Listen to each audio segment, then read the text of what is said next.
ఏంటంటే, నేను ఇక్కడ మిస్పా సంఘానికి 4 years నుంచి వస్తున్నాను. అయితే స్టార్టింగ్లో అయితే నేను పరిశుద్ధాత్మను పొందుకోలేదు, కానీ 2 years తర్వాత పరిశుద్ధాత్మను పొందుకున్నాను. పరిశుద్ధాత్మను పొందుకున్న తర్వాత నాకు ఒక తలంపు, ఒక ఆలోచన వచ్చింది. ఏంటి అనేసి అంటే, నా కష్టార్జితంలో నుంచి నేను దేవుని మందిరానికి నేను కానుకీయాలని చెప్పేసి నాకు ఒక తలంపు వచ్చింది. అప్పటి నుండి ప్రేయర్ చేస్తాను.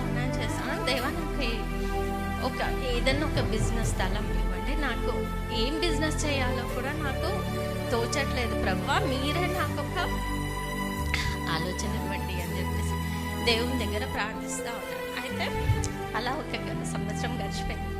అయితే లాస్ట్ ఇయర్ ఇదే ఉపవాస కూడికల్లో దైవజనరాలు ఒక ప్రాఫెసీ రిలీజ్ చేశారు.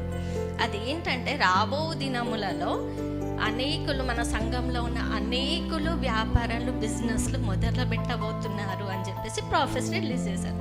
అయితే దాన్ని పట్టుకొని కూడా నేను ప్రేయర్ చేస్తూ ఉన్నాను.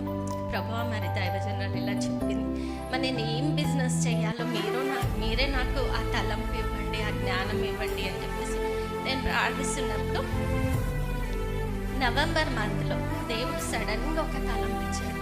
నువ్వు ఈ పని చెయ్యు, ఈ పని మొదలుపెట్టు అని చెప్పేసి.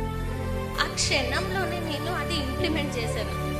చేసి నా బిజినెస్కి సంబంధించిన అన్నీ తెచ్చుకొని నేను బిజినెస్ స్టార్ట్ చేశాను. బిజినెస్ ఎలా ఉంది అని అంటే, చాలా అంచెలుగా దేవుడు ఎదిగింపజేస్తున్నాడు. అంటే ఈ ఉపవాస కూడికల్లో మనం ఏదైతే నమ్మి విశ్వసించి మనము దైవజనులు చెప్పిన ప్రొఫెసీని మనము అది పట్టుకొని మనం ప్రేయర్ చేసినప్పుడు ఆ బిజినెస్ నాకైతే ఆ బిజినెస్ను దేవుడు నాకు అనుగ్రహించినాడు. తద్వారా ఏంటంటే, నేను నా కష్టార్జితంలో నుంచి దేవుని మందిరానికి నేను సంపాదించిన దాంట్లో నుంచి కానుక సమర్పిస్తుంటే నాకు ఎంత సంతోషం అనిపించింది అంటే, అంత సంతోషం అనిపించింది. దాన్ని బట్టి నేనైతే దేవునికి చాలా థ్యాంక్ఫుల్గా ఉన్నాను.